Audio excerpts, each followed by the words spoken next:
What's up, SNA fans? This is Super Ninja Austin back here with another video, and this is the SNA podcast, the episode on February 3rd, 2024.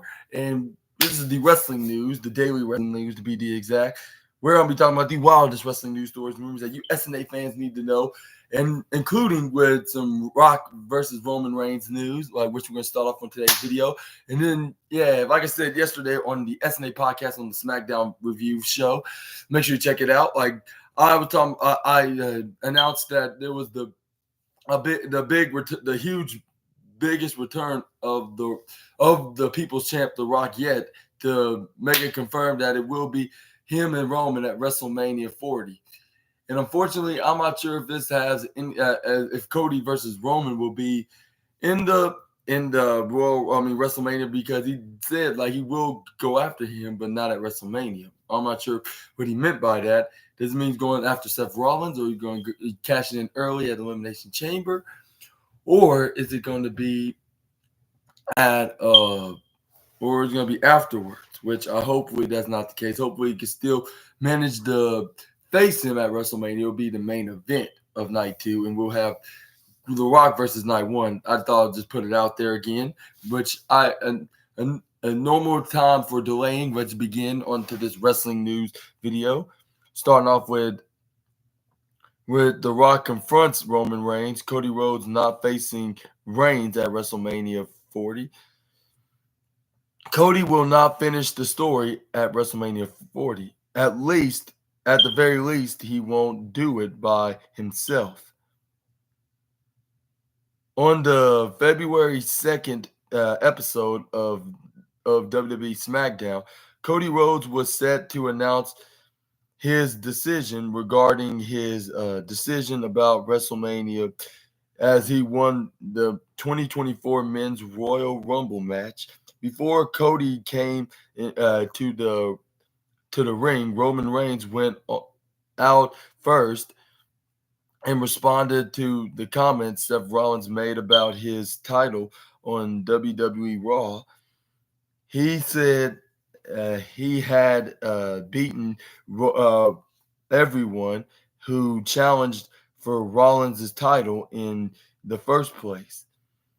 Reigns also noted that he does not work as much as Rollins, but he gets paid 10 times as much as for Roman Reigns. Said Cody could be the best number 2, or he could take a shot at number 1. Cody came out and stated that he had Reigns at WrestleMania last year, but Roman cheated him. He emphasized that Reigns' title was the one Bruno Sammartino held, and it was the one his father Dusty nearly held, and he made it clear that he wanted it, and he said he took counsel in considering his decision. He said that he was coming for Roman, but not at WrestleMania. As he revealed, one person he spoke with was someone Reigns knew really well, which was The Rock. Then arrived, and the crowd erupted. The Rock hugged Cody Rhodes, and Cody left the ring. The Great One then stared down Reigns as the show came to an end. As the show ended, WWE announced a press event about WrestleMania for February 8th this month. And he's like, and I mean, that's it. And I have to say this: what's your thoughts on this? Of Rock facing Roman Reigns instead of Cody, because he made it somewhat clear that he's gonna come after Roman, but not but not at WrestleMania, unfortunately. Which hopefully this could be an elaborate trick, like we could see him facing him in the first place, because he did say he's coming after you, Roman, even though he didn't specify it won't be. I mean, specify it will be at WrestleMania, much rather than the opposite, which it has us thinking he's going to go after Seth Rollins. I hope that's not the case, and we can figure this out somehow. But let me know what y'all thoughts about this latest news in the comments down below, which I believe this is the hottest, wildest, and the most exciting wrestling news in this video. But I would say not really much excitement for me, like for the fact that this could possibly could cancel the plans for Cody to face the Tribal Chief at WrestleMania 40. Let's hope this is a match that it won't be for the title, much rather than for the throne of the head of the table. And we can see Cody versus Roman for the title. And everybody can achieve their dreams at the end of the night, like at the Showcase of the Immortals. But let's move on to the next slide. But yeah, let me know in the comments if you think this is The Rock's moment. He's gonna face him for the throne and the title, while Cody decide his title match with Seth Rollins, which I hopefully, like I said, I hope that it's going to a different route, by the way. But yeah, let's move on to the next slide. And Vince McMahon, and this is where we got some Vince McMahon news, which is the second probably biggest news of the video. Under federal investigation for sex trafficking allegations, Vince McMahon is being investigated by the federal government. The Wall Street Journal is reporting that Vince McMahon is under federal investigation for the sexual assault and sexual trafficking allegations against him. According to the report, federal investigators have been in contact with multiple women who have accused McMahon of sexual misconduct in the past. McMahon resigned from WWE and TKO last week after former employee Janelle Grant filed a lawsuit against him. Grant's complaint accused Vince McMahon of sexual assault and trafficking, including incidents like at WWE headquarters and involving other men in the company. The Journal reports that over the summer, federal agents executed a search warrant for McMahon's phone. They also issued a subpoena to McMahon for any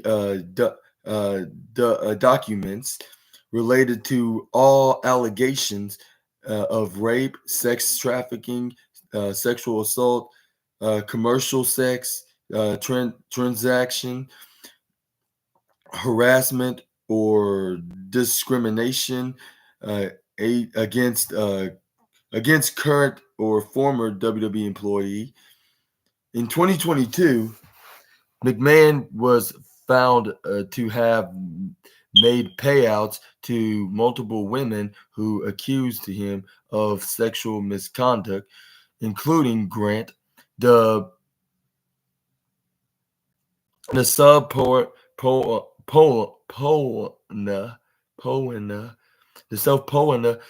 also called for proof of communication between McMahon and these women. McMahon's McMahon issued a statement at the time of his resignation, denying the allegations, stating I stand by my prior statement that Ms. Grant lawsuit is replete with lies.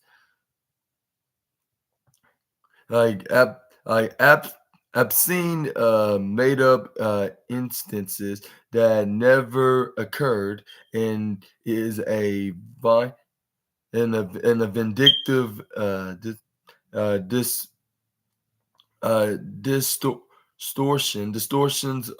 distortion of the truth.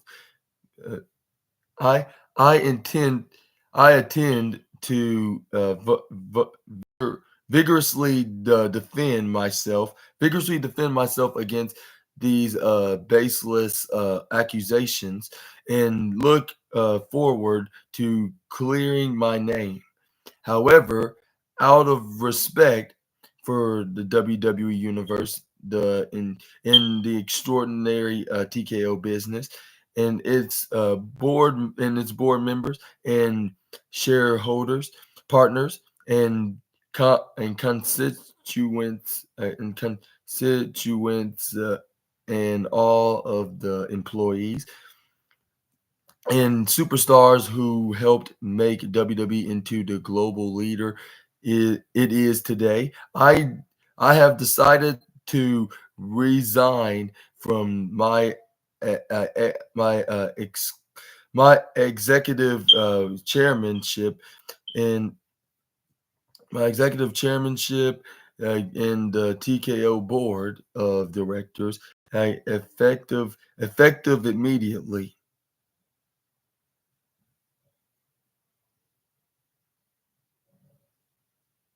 And it says John Laurinaitis, a the defendant in the lawsuit issued by Grant claims he was also a victim of McMahon's.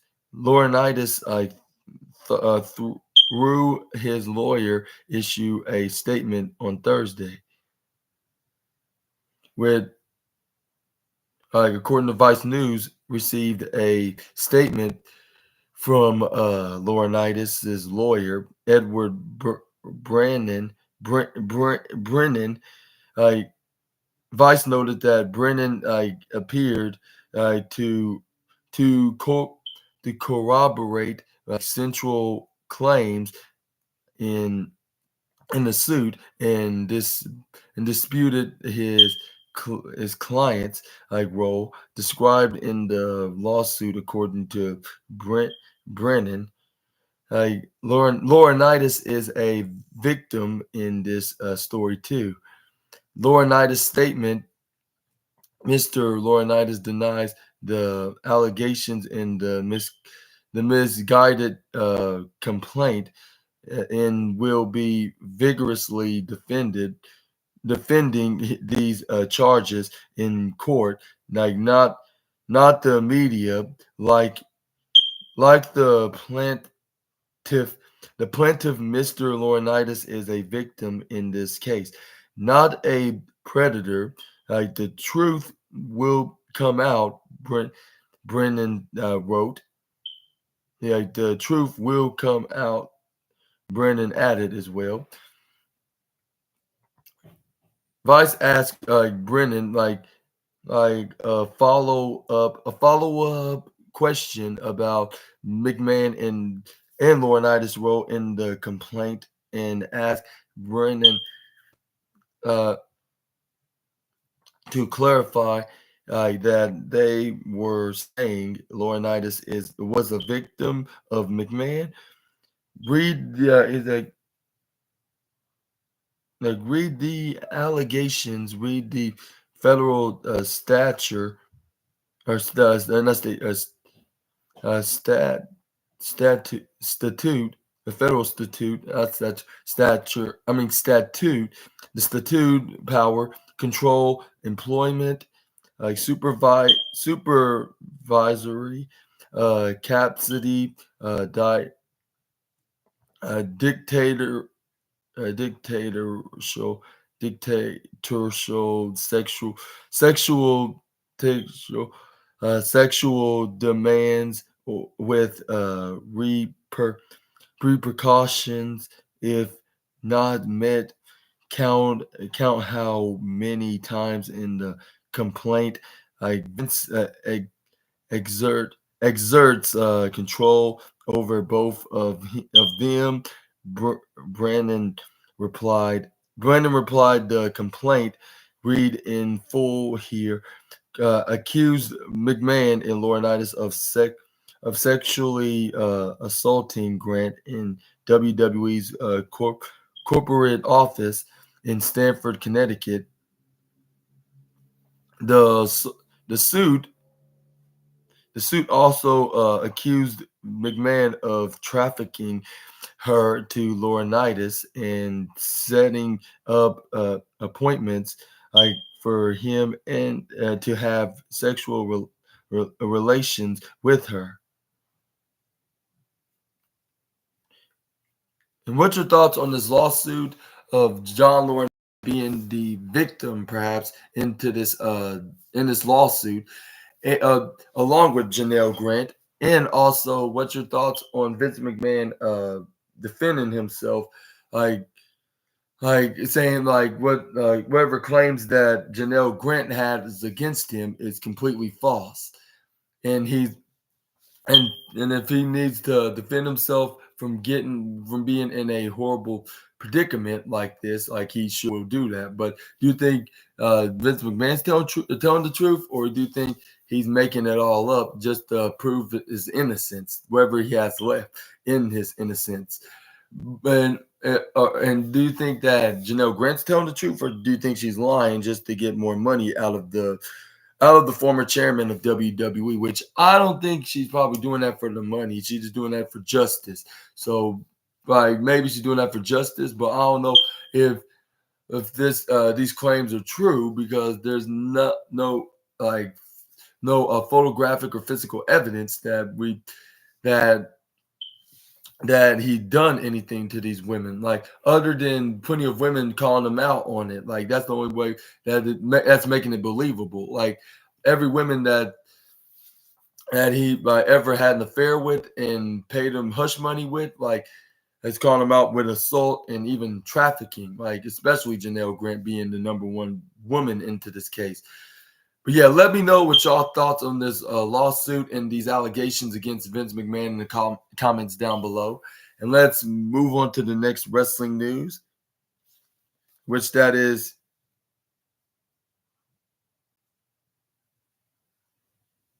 it's Gunther news now, which he reflects on bittersweet 2023 Royal Rumble, like wants to enter first again.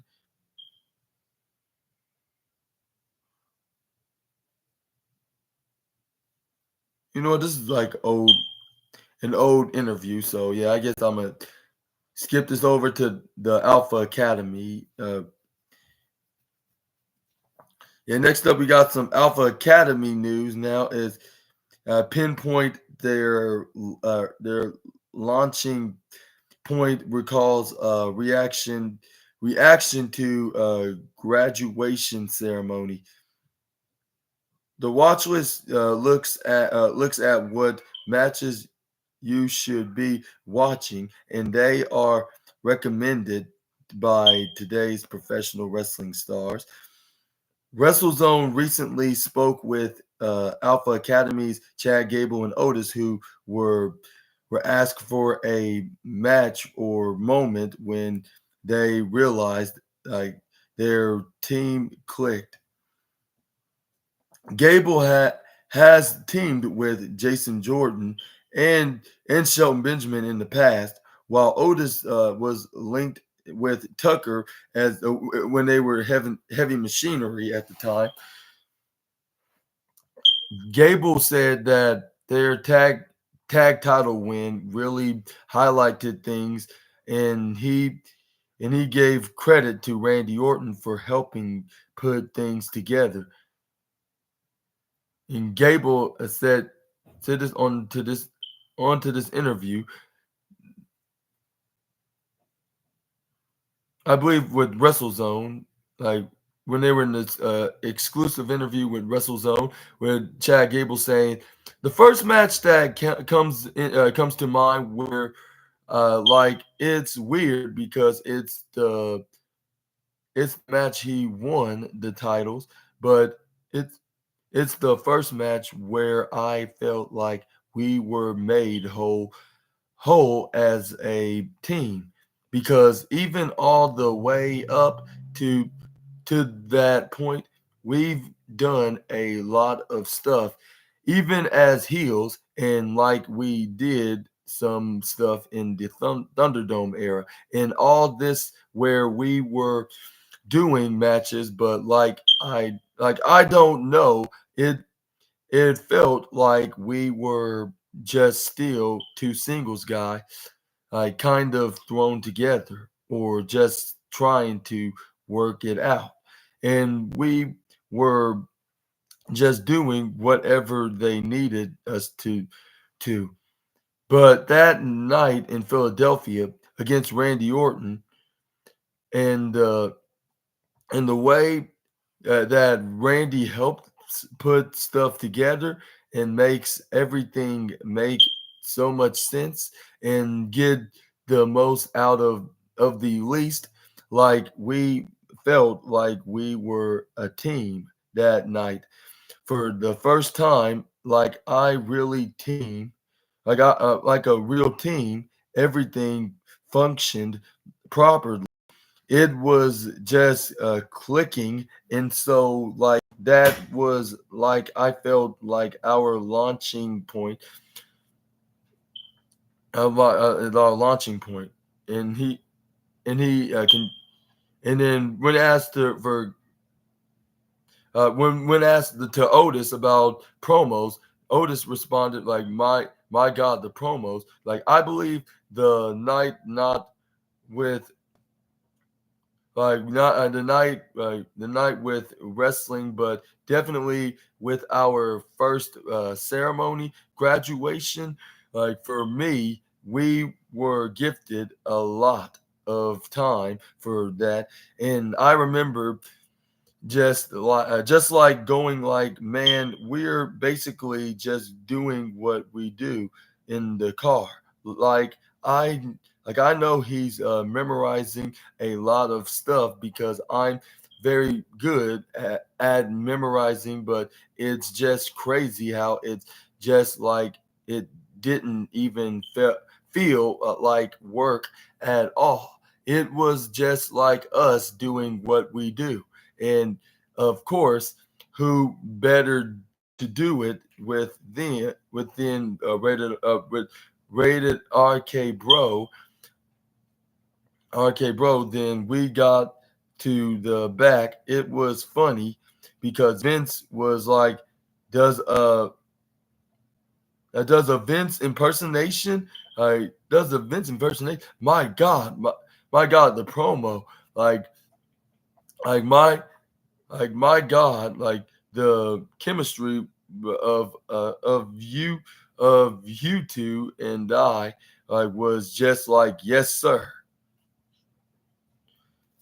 Gable says Otis made a good point. Like he noted that they were doing so well that Otis like even spelled a word wrong in the RK Bro spelling bee segment, but no one noticed because they were so popular. And Gable added, "I really I mean, not really. I finally got to the point like very quickly. There were that was it for us. Like I knew I didn't even need to stuff anymore. It's like I could do this stuff with this character with my eyes closed. Eh, He he said he can play off he can play off me and I can play off him with my eyes closed. I I mean he spelled the freaking word wrong in the spelling bee, whether or not people caught that, but we made it work anyway. Well, you're not gonna tell him you spelled the word wrong, are you? Are you? The face, that face, all that to say. I I mean that at that point in in time, I think we were clicking so much that we could just make anything work and felt really good. Like matches, check out some of the full length matches with Chad Gable and Otis's career below.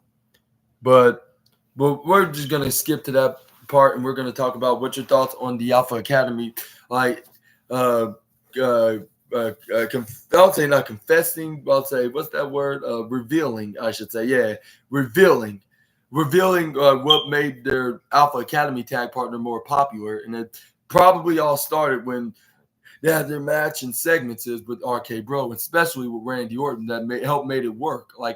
He helped out putting things together, like in the match for the Raw Tag Team Championships with him and Matt Riddle putting them over for the Raw Tag Team Championship, and even Randy and Matt, even in that spelling bee segment, with Otis accidentally spelled a word that was given to him, like he accidentally spelled it wrong, but no one didn't even pay too much attention about it because it's not really I'm not sure if it's part of the show or not, but he made it believable. Like that's what the fans were like when even I realized that they spelled it incorrectly, but they still gave him the correct gave him a correct spelling onto his misspelling word that was on the spelling bee segment, which was the only incorrect Chad Gable, which I was like, I was saying like I'm not sure if this was scripted or not, but they gave him the correct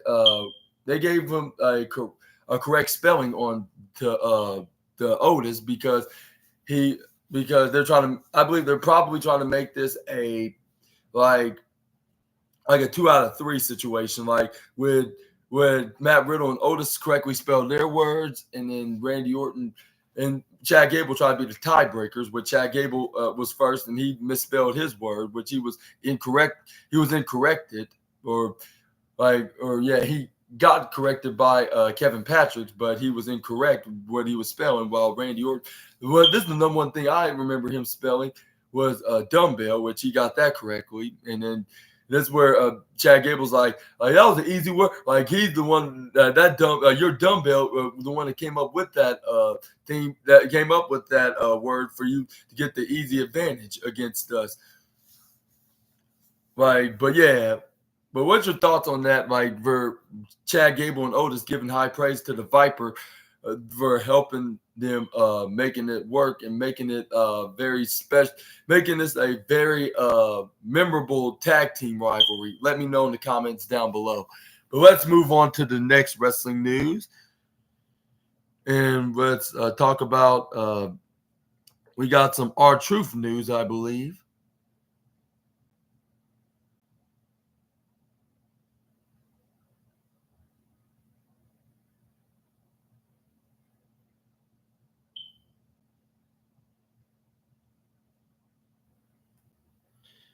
And I say R-Truth still wants to win a world title.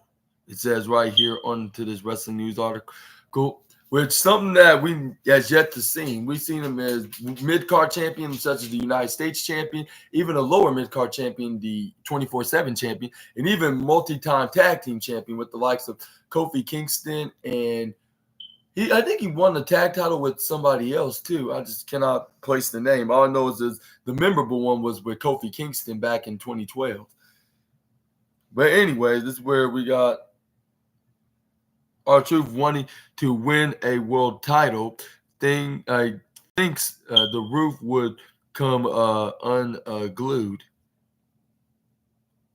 R-Truth still has his sight set one of the big one. Like even after nearly 3 decades of being an active competitor, R-Truth remains a popular talent in WWE. While he's currently involved with the Judgment Day and the Miz these days, it seems the former 24/7 champion still has one major goal in mind. During a recent appearance on the Babyfaces podcast, R-Truth revealed that he still wants to fulfill his dream of winning a world championship.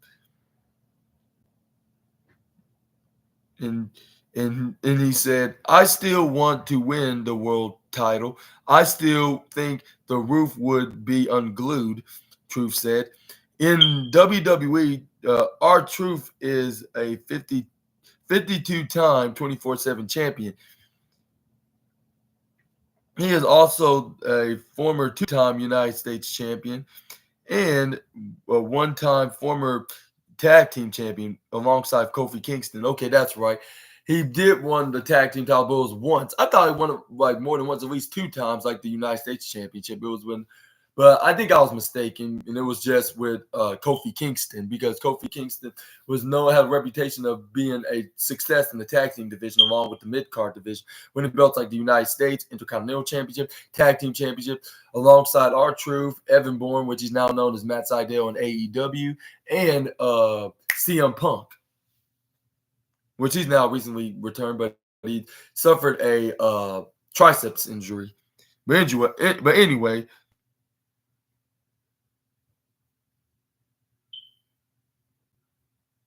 but also it says he's also during his time in TNA, he also won the NWA World Heavyweight Championship twice. And do you think he's going to do the same in WWE, whether that be in the World Heavyweight Championship or the Undisputed WWE Universal Championship, at least for one run like his former tag partner Kofi Kingston? Let me know in the comments down below if you think so. If R-Truth is good enough for to be at least a one-time world champion and to achieve his goals to unglue the roof, like he metaphorically stated. But anyways, what? But yeah, like even though like he's 51, I think he should get that because he still run around like if he's still in his 30s, like rather than being in his 50s. Like he's 51 or going on 52, I believe. Like, but yeah, he's still acting like if he's like double decades less age than that. Like the way he wrestles, it's like if he's like in his time as K Quick or his real name Ron Killings in TNA, or even when he came back in the second run in WWE in '08. Like he still wrestles like he like that, and even though he just came back from his leg injury, and which turned into an infection, which luckily the operation was a success. But and I'm glad that he's still running around like if he is younger than his age.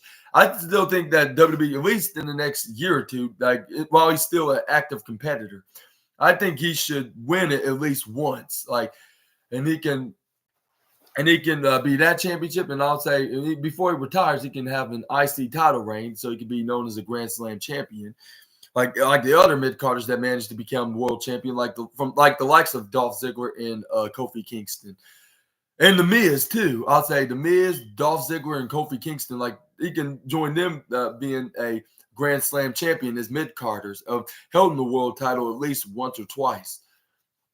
Well, yeah, let me know in the comments down below about your thoughts of R-Truth possibly winning the world championship. And he can be like his self-proclaimed childhood hero, John Cena, as well. But let's move on to the next slide, and that is Dirty Dango. And he reveals how he unlearned being a comedy wrestler. And on to this article about the former Fandango, Dirty Dango, like is changing the perception that he's only a comedy act in TNA wrestling. TNA Wrestling's Dirty Dango recently sat down with TNA's managing editor Bill Pritchard. When asked about unlearning his routine as a comedy wrestler, Dango admitted it's difficult and compared it to being a standout comic. He said, even like Tommy is my producer, like mentor in TNA. He'll kind of come to me like sometimes and be like, "Hey, stop!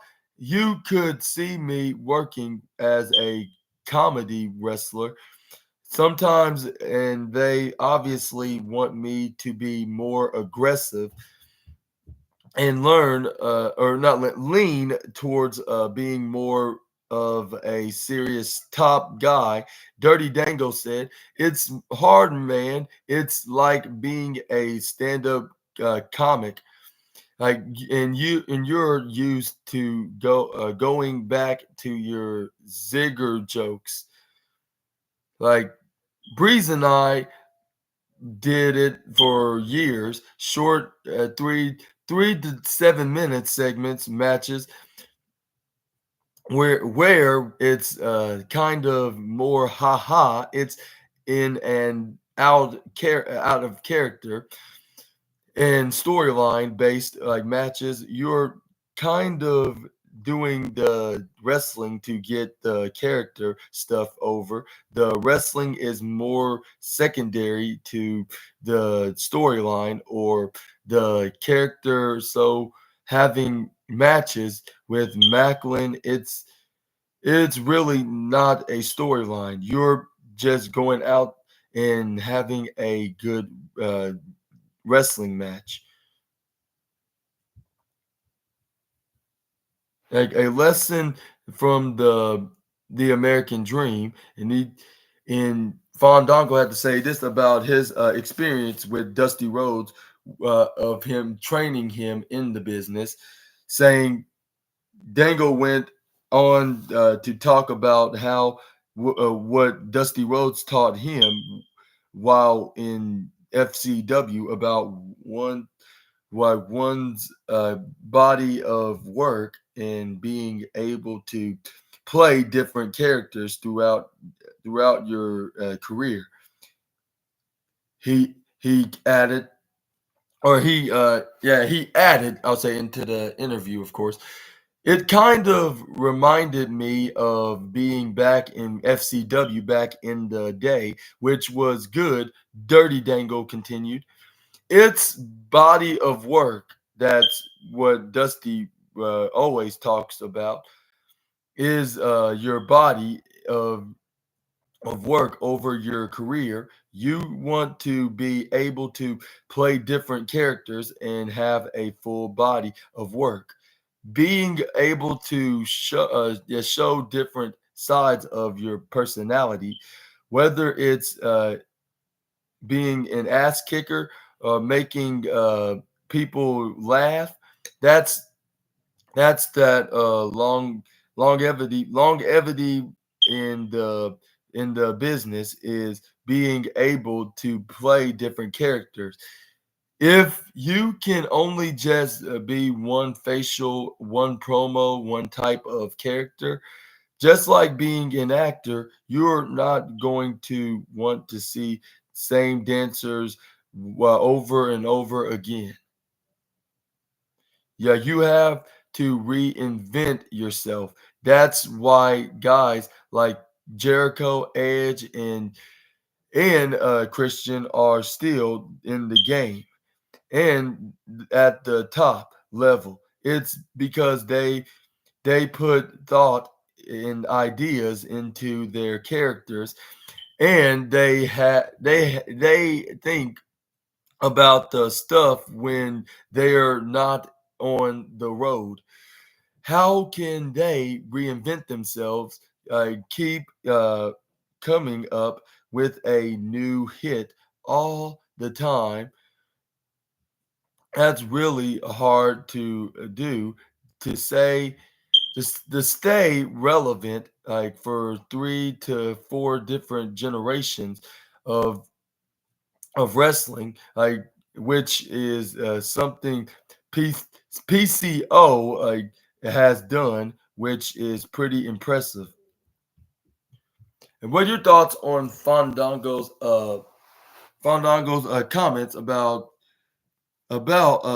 Tommy Dreamer being a mentor to him, along with being his producer on TNA, especially uh, especially about him being especially him continuing, giving him advice to continuing staying as a comedy act because it's going to bring him more success as a wrestling star, along with his talent as a comedy as a comedic, I should say, in proper, I would say, and as a comedic individual in this business, which I would say if he's not in doing stand-up comedy on the side, like I don't know what he's thinking right now because like even for me watching him in WWE, he's very hilarious. Like someone like a well, how to compare it to another comedic wrestler like R-Truth. I'll say these kind of similar like an R-Truth, except R-Truth does do dancing, but only when he's rapping, like when he's getting the ring, like you can get it there. What's up? Like feel me the same. What's up? What's up? Like you can get with this and you can get with that. You better get with this because this is where it's at. Like something like that. Yeah, like this word, yeah, like something like what our truth come up with. Like when it comes to other wrestlers and their personas or factions, like the Judgment Day, for an example, he knows how to make the best into the entertainment side of things. If you know what I mean, yeah. But and also, what's your thoughts on him and his experience of being trained by Dusty Rhodes and being one of Dusty's kids that he trained back a decade ago, and him saying that it's like work. What's that? He said like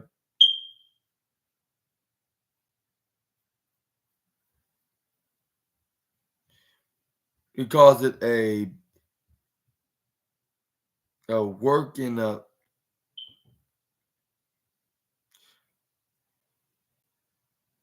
like it's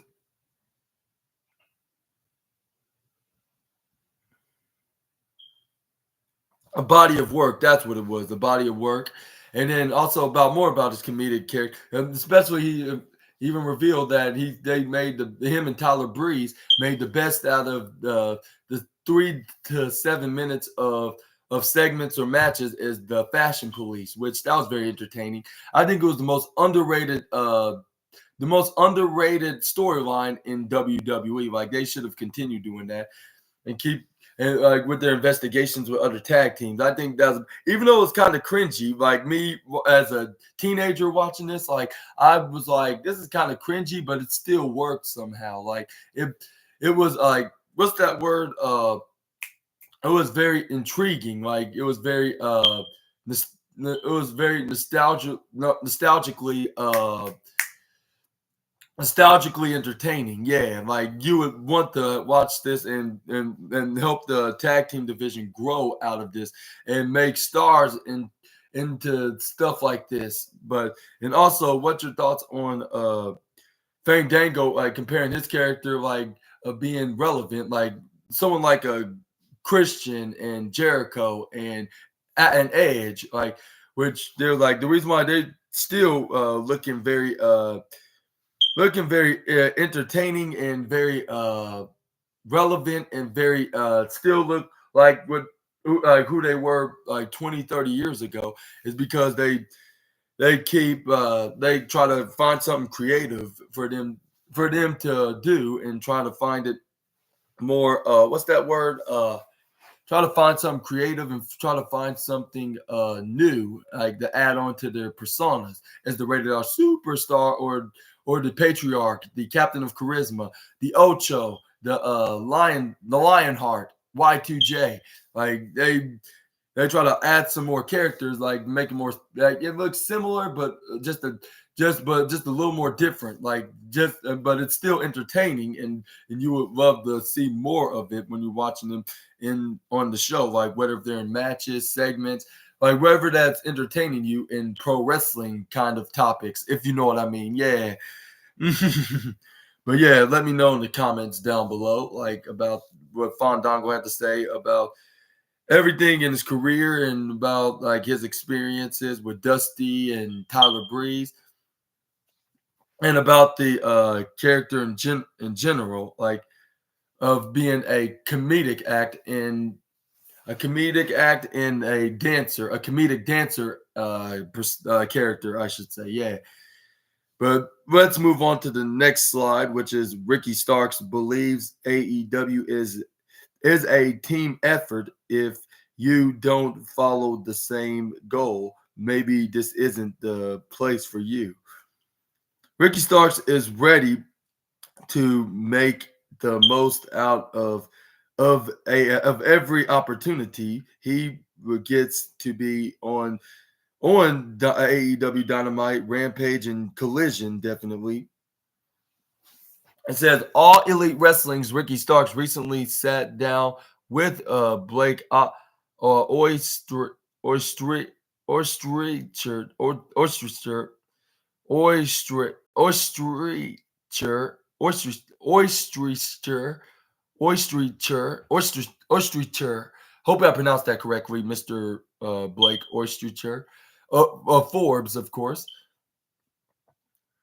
When asked about taking everything, taking every opportunity, he has to be on television and making it count. Starks like said it's challenging because you only get so much time due to the company's ever growing roster, saying it it's always gonna be challenging because you only have so much TV time allotted, and you have a growing number of people on the roster. So there's gonna be challenges there, like Ricky Starks explained. It's really about who stands out and who steps up to the plate. When giving the chance, there are things that are out of my control, and that I don't have an answer for, and that's just how it is. You just have to deal with it.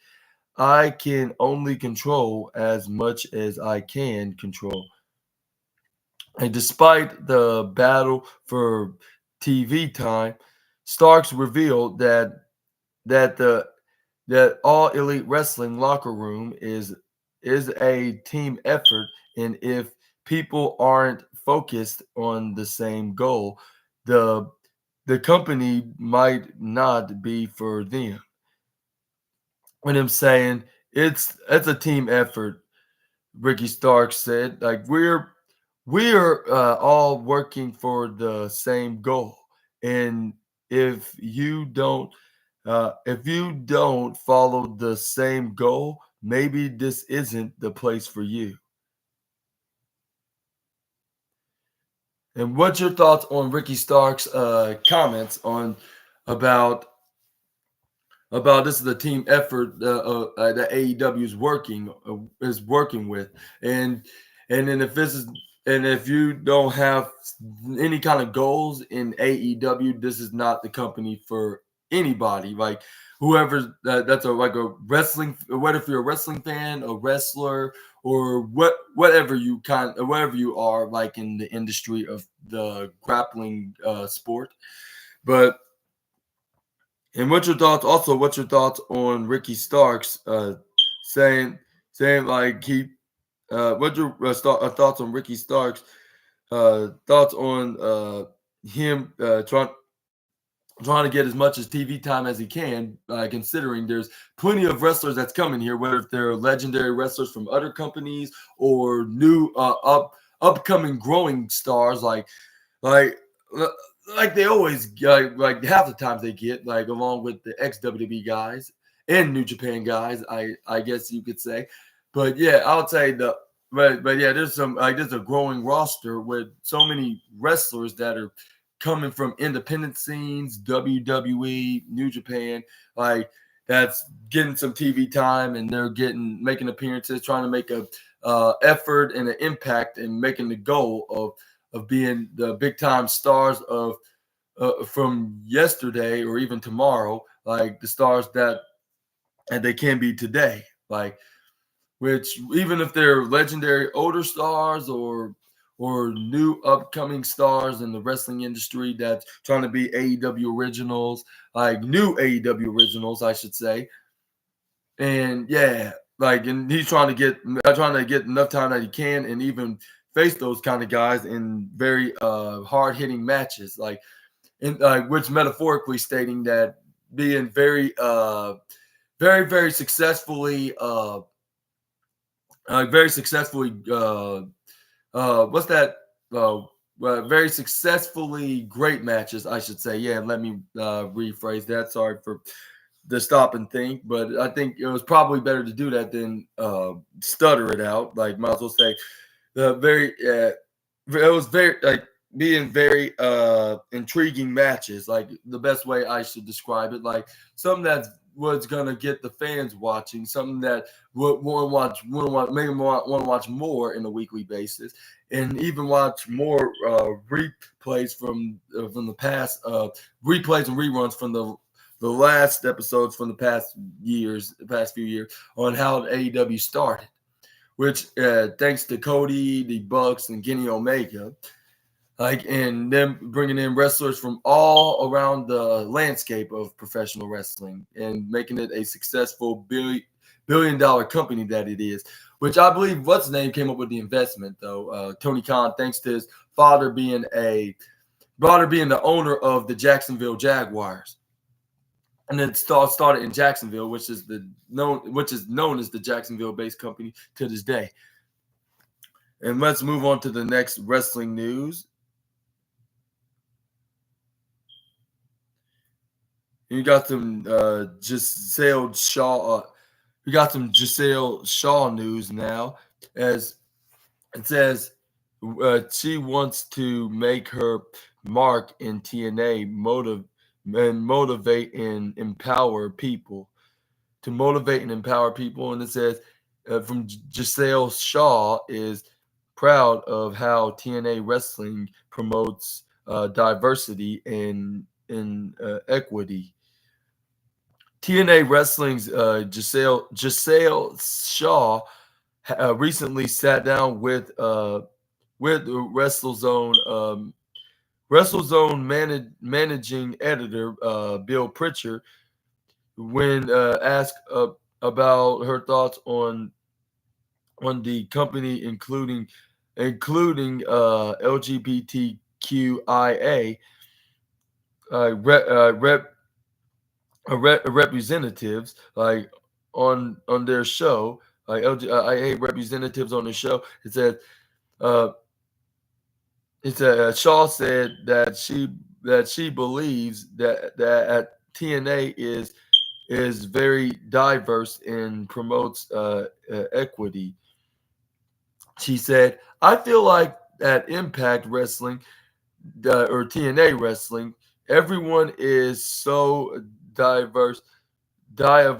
Like Giselle Shaw said, the company is so diverse that they really promote diversity and equity. Like, that's why they gave the Knockouts the platform that other companies didn't.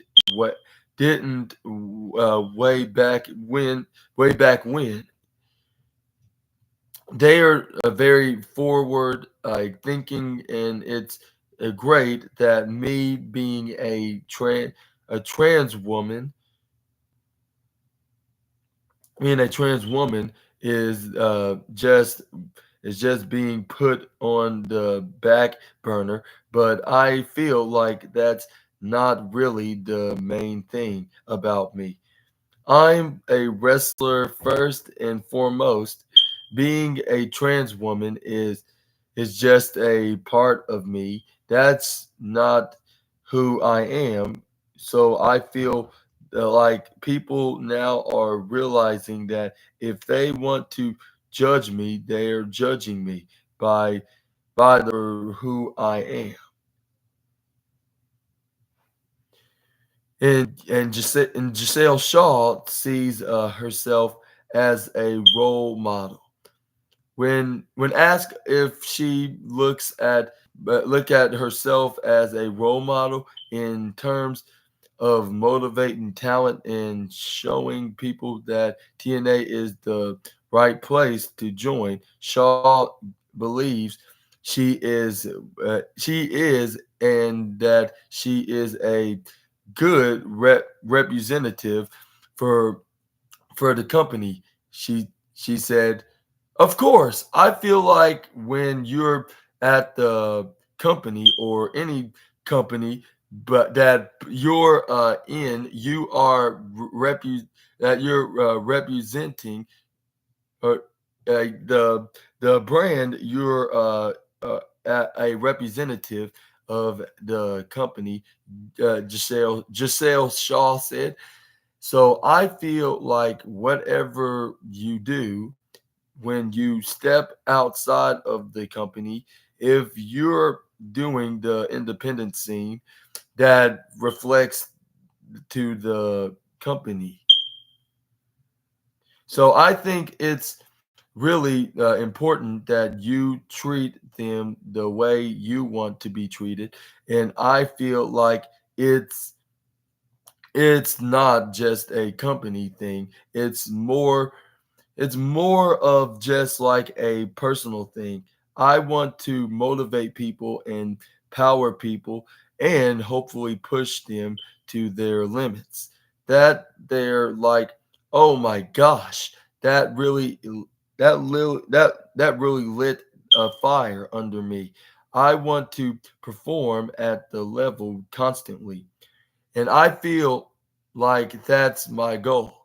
In wrestling, I just hope that I leave a mark other than the fact that it's like, okay, like she's the first trans woman who was signed with Impact Wrestling and into TNA Wrestling. And I think that should just be a part of my legacy. Hopefully, like when I'm done with wrestling, it's more of just she was great to work with, and she's pushed me to my limits. And what are your thoughts on this comments of being a role model with other wrestlers, that it's okay to be whoever you are, and and you just need you just need to have some motivation to motivate and convince you that it's okay to be who you are, or who you are, that doesn't matter who what's your gender, your age, your race, whatever it is. You If you have a dream or a goal, you should go after it, which I totally believe in that. And maybe I'm not a guy that supports the LGBTQ plus, but I do respect it, and I think like it shouldn't matter what your gender or what your sexuality is when it comes to your dreams or your goal, you should go after them, and I would be a supporter of that, though. Yeah, that though, like which I believe, like it doesn't matter what you have. Like I said again, like it doesn't matter what your gender, what your race, what your sexuality, what your age is. Like, don't let nobody discourage you that you can make a success story out of your life.